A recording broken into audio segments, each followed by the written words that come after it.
ఎట్టెట్ట అనితక్క ఏంది నీ తిక్క అర్థమవట్లేదా? ఓసారి ఈ వీడియో చూడండి. 100, 350, 700 యాలం పాటలు పోడుకుంటున్నారు. అర్థమవుతుందా? ఓసారి అండి. ఒకవేళ కావాలనుకుని ఎన్ని రోజులు మైక్ పెడతారో చూసుకుని దానికి ఒక 100 రూపీస్. హైట్ ని బట్టి height above 3 feet to 6 feet అనుకోండి, దానికి ఏంటంటే ఈకో ఫ్రెండ్లీ 350 రూపీస్.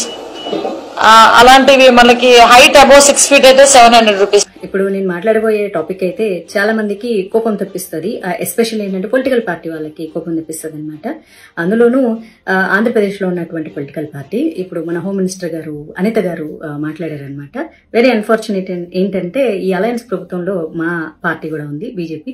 అయినా సరే నేను తప్పు అని ఖండించి తీరతాను. ఎందుకంటే నాకు పార్టీ కంటే ముందు దేశం, ధర్మం, అందులోనూ నా హిందూ ధర్మం. నా తెలియగలుగుతాను. ప్రతి వాళ్ళకి హిందూ పండుగల మీద పడి ఏడవడమే తప్ప ఇంకా వేరే పని లేదా? ఏమ్మా అనిత గారు, ఏంటమ్మా పాటలు గణేష్ మండపాలలో పెడితే 100 రూపాయలా? అడుగు అడుగుకి 350 రూపాయల ఎకో ఫ్రెండ్లీ గణేషకి? ఓ పని చేయండి. మామూలుగా మనకి చాలా మంది చనిపోతూ ఉంటారు రోజుకి, వాళ్ళ మీద అంతో కొంత చిల్లర చల్లుతూ ఉంటారు.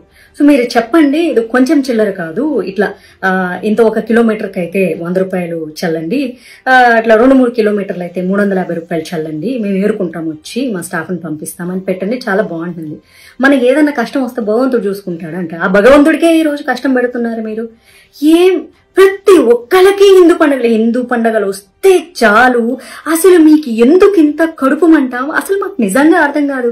ఇదే రూల్ మీరు క్రిస్టియన్స్ కి పెట్టండి, ఇదే రూల్ మీరు ముస్లిమ్స్ కి పెట్టండి, తర్వాత హిందువులకు కూడా పెట్టండి. మేమేమి అందరికీ సమానంగా రూల్స్ పెట్టండి.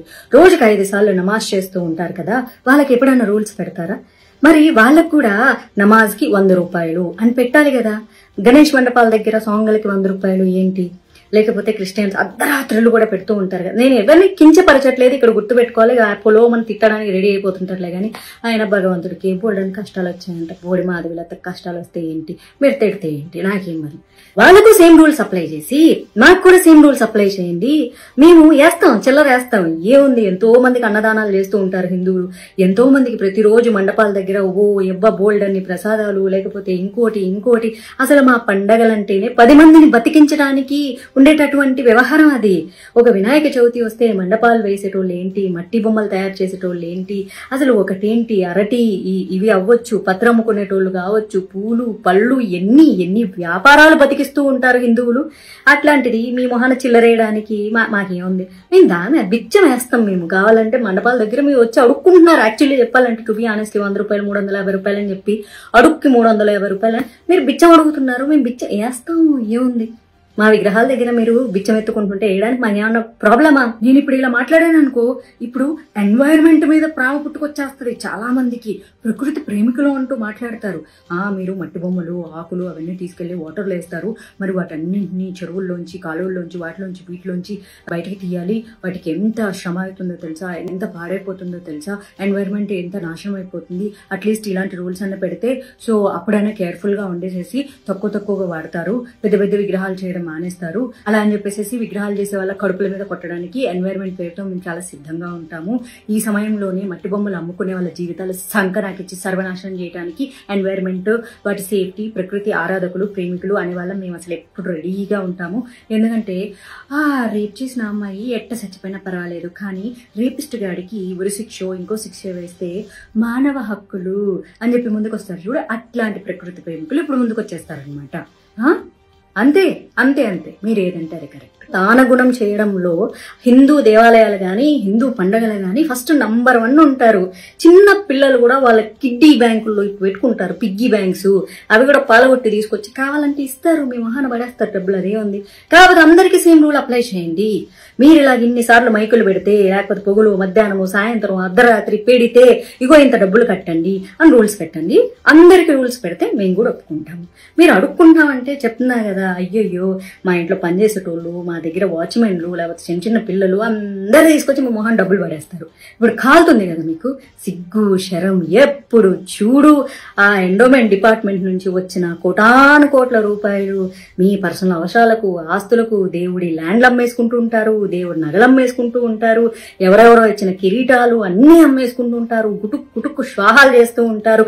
అయ్యి సరిపోనట్టు సిగ్గు లేకుండా దుర్గా నవరాత్రులు వస్తే, వినాయక చవితి వస్తే, దీనమ్మ సిగ్గు, శరం, మానం, అభిమానం, రోషం, పౌరుషం లేకుండా ఒక మినిస్టర్, హోమ్ మినిస్టర్ గారు అయ్యుండి కూడా ఏవో మరి మీకు చంద్రబాబు నాయుడు గారు సలహా ఇచ్చారు, మరి దీని మీద పవన్ కళ్యాణ్ గారు పర్వాలేదు మనకు డబ్బులు వస్తున్నాయి మన పోలీస్ డిపార్ట్మెంట్ కి ఈ 10 రోజులు ఎక్స్ట్రా డ్యూటీ చేసినందుకు నెక్స్ట్ మంత్ వచ్చేటటువంటి దసరా పండుగకి, దసరా బోనస్లకి శాలరీల కింద పనికొస్తుందేమో, హిందువులొక్కళ్ళే దానం చేస్తారు అని చెప్పి మరి అనుకున్నారో ఏమో మరి నాకు తెలియదు. ఇప్పుడు నన్ను Pawan Kalyan fans, Chandrababu Naidu fans, TDP fans అందరు వేసుకుంటారు. సిగ్గు శరం. మా బీజేపీ కూడా అలయన్స్ ఉంది ఆంధ్రప్రదేశ్ లో. అయినా సరే చెప్తున్నా కదా, దేశం ధర్మం తర్వాతే పార్టీ. మా బీజేపీ ఎప్పుడేం చెప్తుందో తెలుసా? Nation first, party next. అందుకే ఐఎమ్ టాకింగ్ అబౌట్ నేషన్. ఈ నేషన్ లో హిందూ ధర్మం నిలబడాలి. మీరు అడుక్కోండి, వినాయక చవితి వస్తుంది మాకు చందాలు ఇవ్వండి, మా పోలీసులను ఎక్స్ట్రా కాపలా పెడుతున్నాము, వచ్చే నెల మళ్ళీ దసరా వస్తుంది, నవరాత్రులు వస్తాయి, దసరాకి బోనస్లు అడుగుతారు, మేము పేదోళ్ళము, మేము పోలీస్ డిపార్ట్మెంట్ కి డబ్బులు ఇచ్చుకోలేకపోతున్నాము, దయచేసి చేతులు చాపి అడుక్కుంటున్నాము, మీరు దానం చేయండి అని అడగండి. హిందువులు కోటాను కోట్ల రూపాయలు దానం చేస్తారు తెలుసా? కోటాను కోట్లు, 100, 350 కాదు. ఒక్కొక్కరు కావాలంటే పేదోళ్ళు కూడా కూలికెళ్ళి ఆ రోజు కూలీ డబ్బులు 500, 600 తీసుకొచ్చి మీ మొహాన్ని వేస్తారు. బతకండి అలాగా, అడుక్కోండి కావాలంటే. మినిస్టర్లు అందరూ వచ్చి ప్రతి పండక్కి వచ్చేసి ఆంధ్రప్రదేశ్ ప్రజలారా, హిందువులారా మాకు ఇట్ట డబ్బులు ఇవ్వండి అని అడుక్కోండి. కోట్ల రూపాయలు ఇట్ట ఇవ్వకపోతే నన్ను అడగండి, ఇస్తారు. మా హిందువులందరూ దానగుణం కలవాళ్ళు. కానీ అఫీషియల్ ప్రెస్ మీట్ పెట్టి దానికి 100, దీనికి 100, దానికి నా 100 అని అడుక్కోవద్దు. Shame on you, shame on you.